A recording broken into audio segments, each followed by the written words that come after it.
بسم اللہ الرحمن الرحیم۔ السلام علیکم محترم ناظرین۔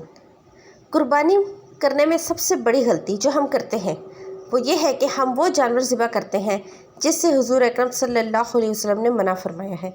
رسول اللہ صلی اللہ علیہ وسلم کے صحابہ کرام نے عرض کی، یا رسول اللہ، یہ قربانیاں کیا ہیں؟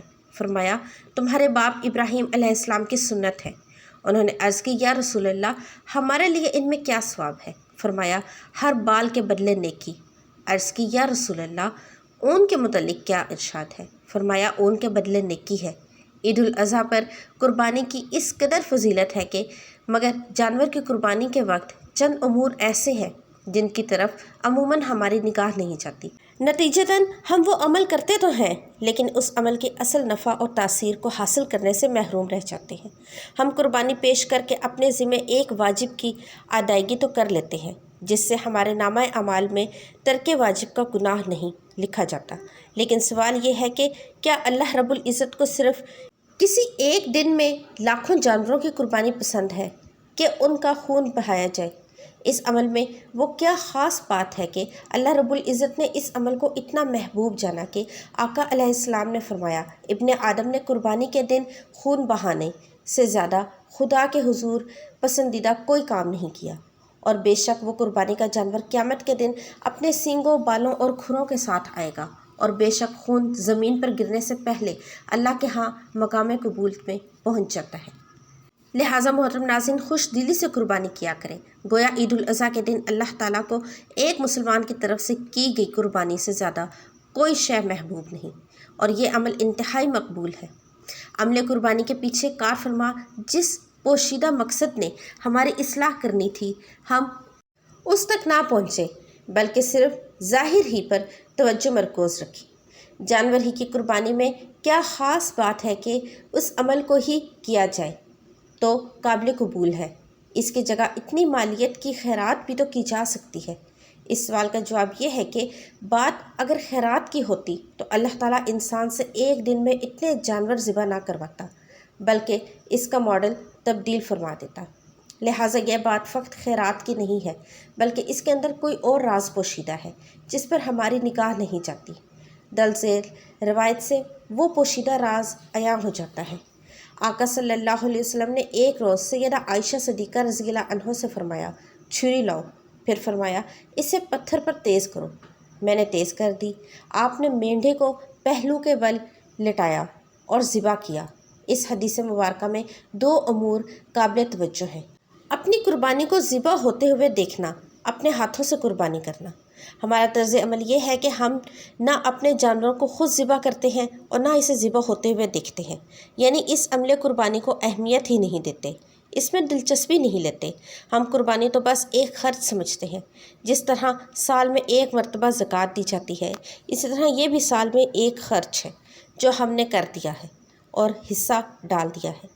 ہم اسے ایک جرمانہ سمجھ کر ادا کرتے ہیں، حصہ ڈال دیا اور بس بات ختم ہو گئی۔ ہم اس عمل قربانی کی پرواہ ہی نہیں کرتے، حتیٰ کہ بعض لوگ اس میں سے کھانا بھی پسند نہیں کرتے کہ ہم تو سارا سال گوشت کھاتے ہیں۔ دراصل ہم نے اللہ کی مرضی اور منشا سمجھی ہی نہیں ہے کہ وہ ہم سے یہ قربانی کیوں کرواتا ہے، اس پر ہم نے کبھی توجہ ہی نہیں دی۔ آقا صلی اللہ علیہ وسلم دو جانوروں کی قربانی دیتے اور دونوں کو اپنے دست مبارک سے خود ذبح فرماتے۔ آپ تو صحابہ کرام کو بھی فرما سکتے تھے مگر آپ نے ایسا نہ کیا، بلکہ آپ صلی اللہ علیہ وسلم اس بات کو پسند فرماتے کہ میں اپنے جانور خود ذبح کروں، اس لیے نہیں کہ اپنا کام ہے تو خود انجام دیا جائے، بلکہ اس میں ایک راز ہے۔ اس راز کی تلاش میں قرآن مجید میں سیدنا ابراہیم علیہ السلام کے خواب کے واقعے کا مطالعہ کریں۔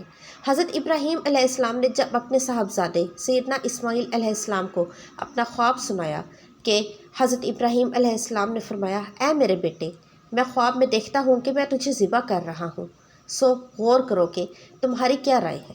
حضرت اسماعیل علیہ السلام نے کہا، ابا جان، وہ کام فوراً کر ڈالیے جس کا آپ کو حکم دیا جا رہا ہے۔ اگر اللہ نے چاہا آپ مجھے صبر کرنے والوں میں سے پائیں گے۔ جب حضرت ابراہیم علیہ السلام آپ کو قربانی کے لیے لے کر گئے اور ذبح کرنے لگے تو اللہ تعالیٰ نے اسی وقت ایک مینڈھا اتارا اور اس کی گردن پر چھری چل گئی۔ اللہ رب العزت نے ارشاد فرمایا، اور ہم نے ایک بہت بڑی قربانی کے ساتھ اس کا فدیہ کرا۔ سوال پیدا ہوتا ہے کہ اللہ تعالیٰ پہلے ہی جانور کی قربانی کا حکم دے دیتے، بیٹے کی قربانی کیوں مانگی؟ اس کے اندر بھی ایک راز ہے کہ ہم جانور کی جو قربانی پیش کر رہے ہیں یہ محض جانور کی قربانی نہیں بلکہ یہ تو جان کی قربانی ہے۔ اب یہاں ایک اور سوال پیدا ہوتا ہے کہ پھر اللہ نے حضرت ابراہیم علیہ السلام سے ان کی اپنی جان کے بجائے ان کے بیٹے کی جان کیوں مانگی؟ اس کا جواب یہ ہے کہ باپ کو بیٹے کی جان اپنی جان سے زیادہ عزیز ہوتی ہے۔ اللہ تعالیٰ نے جان مانگی تو انہوں نے آمادگی سے کہا کہ مولا میں تو تیری راہ میں قربان ہی ہوں، مگر یہ میرا بیٹا بھی قربان ہے۔ اللہ تعالیٰ نے فرمایا کہ ہاں بس یہی امتحان لینا مقصود تھا، جان لینا مقصود نہیں، اس لیے مینڈھا قربان کروا دیا۔ بس قربانی کی یہی حقیقت ہے اور اس میں یہی راز پوشیدہ ہے کہ ہم جب اپنے جانور کو قربان کرنے لگیں تو یہ واقعہ یاد کریں کہ اللہ کی مانگ تو ہماری جان ہے اور وہ دیکھنا چاہتا ہے کہ ہم اس پر جان قربان کرتے ہیں یا نہیں، اس سے پیار کرتے ہیں یا نہیں، اس پر اپنی خواہشات، اپنی زندگی کا آرام و سکون اور مال قربان کرتے ہیں یا نہیں۔ لہٰذا اپنا جانور ذبح کرتے ہوئے یہ نیت اور خیال رہے کہ میرے مولا قربان تو تجھ پر اپنی جان کرتے ہیں، مگر سیدنا ابراہیم علیہ السلام کی اس سنت پر جانور ذبح کر رہے ہیں۔ گویا بات دراصل دل کے حال کی ہے کہ چھری جانور کی گردن پر چل رہی ہو اور دیکھنے والا اللہ تعالیٰ کی محبت کی تلوار سے کٹ رہا ہو، پھر اس جانور کے خون کا قطرہ زمین پر گرنے سے پہلے وہ قربانی اللہ کے ہاں مقبول ہو جاتی ہے۔ خواہش دل اور اخلاص سے جانور قربان کرنے کی وجہ سے اللہ رب العزت ان سے راضی ہو جاتا ہے۔ لیکن اگر دل میں رہے کہ اتنے ہزار کا جانور آیا میں نے قربان کر دیا، کیا فرق پڑا؟ دراصل بات جانور کی نہیں بلکہ بات دل کے حال کی ہے۔ اس دن اللہ تعالیٰ دلوں کے حال پر نگاہ ڈالتا ہے کہ جانور کی قربانی دیتے ہوئے کیا وہ جانور میں اپنے آپ کو دیکھتا ہے یا نہیں، کیا اپنی زندگی کو، خواہشات کو اللہ کے نام پر ذبح کرتا ہے یا نہیں، کیا اپنی زندگی کی برائیوں، گناہوں، نافرمانیوں کو قربان کرنے پر آمادہ ہے، کیا اپنے مال کو اللہ کے نام پر قربان کرنے پر آمادہ ہے؟ کیا حال وہی ہے جو اللہ تعالیٰ عید الاضحیٰ کے دن دیکھنا چاہتا ہے؟ قرآن مجید میں اللہ رب العزت نے فرمایا، ہرگز نہ تو اللہ تعالیٰ کو ان قربانیوں کا گوشت پہنچتا ہے اور نہ ان کا خون، مگر اسے تمہاری طرف سے تقویٰ پہنچتا ہے۔ وہ دیکھتا ہے کہ کیا میرا بندہ اسی حال میں قربانی کر رہا ہے جس حال میں میرا ابراہیم علیہ السلام اپنے بیٹے اسماعیل علیہ السلام کو قربان کر رہا تھا۔ کیا یہ بھی اپنے آپ کو اس قربان گاہ پر محسوس کرتا ہے یا نہیں؟ قربانی کے اس عمل کے پیچھے یہی راز کار فرما ہے۔ محترم ناظرین، دل کے حال کو یوں بنا لیں کہ اللہ کے حضور جب اپنی قربانی پیش کرنے لگیں تو یوں محسوس کریں کہ قربانی کے جانور کی گردن پر چھری چلانا دراصل ہماری اپنی خواہشات کی گردن پر اس کی محبت اور رضا کی چھری کا چلنا ہے۔ اس کے حضور دل کا ہر حال پکار کر کہہ رہا ہو کہ میرے مولا جس طرح یہ جانور لیٹا ہے ہم بھی تیرے حضور اسی طرح عاجز اور بے بس ہیں، جو تو چاہے ہمارے ساتھ کر، ہم تیری ہر عطا پر راضی ہیں، جو کچھ تو ہمیں دے یا ہم سے واپس لے لے، ہم ہر حال میں تجھ سے راضی ہیں۔ پھر اس اخلاص اور رضا کو دیکھ کر وہ اپنی بارگاہ سے اس بندے پر خاص عنایت فرماتا ہے۔ علماء اور عرفاء لکھتے ہیں کہ ہر عمل کا ایک اجر ہوتا ہے، جیسا کہ تمام عبادات ادا کرنے سے ثواب ملتا ہے، لیکن قربانی ایک ایسا عمل ہے جس سے قرب الہی نصیب ہوتا ہے۔